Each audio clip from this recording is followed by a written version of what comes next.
Faisons maintenant la distinction entre les acides forts et les acides faibles. Les acides forts, eux, vont réagir complètement avec l'eau. C'est pour ça qu'on va avoir une réaction directe.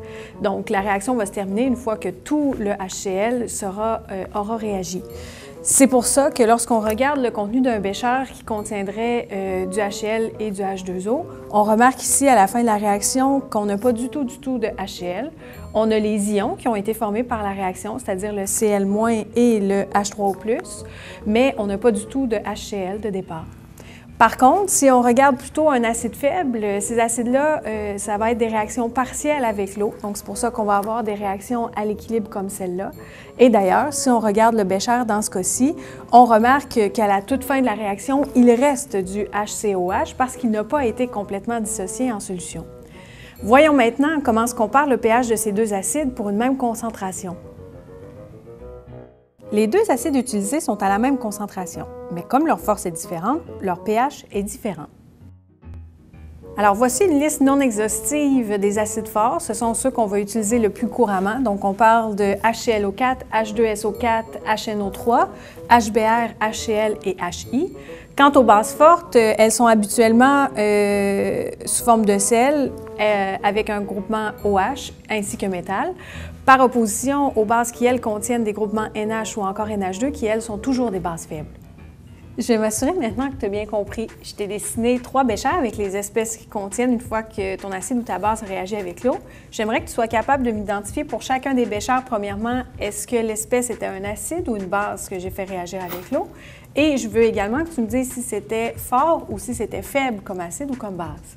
OK, bien pour savoir si c'est un acide ou une base, je vais regarder si en solution, il y a des H3O+ ou des OH-.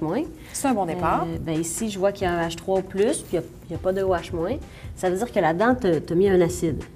C'est bien ça. OK. Pour savoir si c'est fort ou faible, bien, je pense que je ne sais pas comment faire. Je te rappelle qu'on vient juste de voir qu'un acide fort, c'est complètement dissocié en solution, donc il ne restera plus de l'acide de départ dans ton bécher, alors que si c'est un acide faible, il a réagi seulement partiellement, donc il resterait de cet acide-là à la fin. Ah bien, je vois qu'il en reste parce que le HF, c'est un acide, donc je remarque qu'il n'est pas dissocié entièrement. Ça veut dire que c'est un acide faible. Voilà. OK, continuons. Ici, je recherche encore une fois si c'est des OH- ou des H3O+. Je vois que c'est un OH-, donc c'est une base. C'est ça. Puis là, si c'est entièrement dissocié, il n'y aurait pas d'espèce de départ. Mais là, je vois que j'ai des NH4+, qui proviennent probablement de l'espèce de départ, mais l'espèce de départ est encore là, NH3. Ça veut dire que NH3, c'est une base faible qui s'est dissociée en NH4+, puis en OH- en réagissant avec l'eau, c'est ça? C'est bien ça. Ah. Base faible. OK. Le dernier maintenant. Bien, je vois tout de suite le H3O+. Alors, ça va être un acide, celui-là aussi. Là, maintenant, je cherche l'espèce de départ.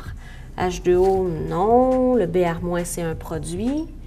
Ah non, si c'était un acide faible, il faudrait que je vois du HBr dans la solution. C'est ça. C'est ça l'espèce de départ, mais il n'y en a plus. Non. Ça veut dire que c'est un acide fort.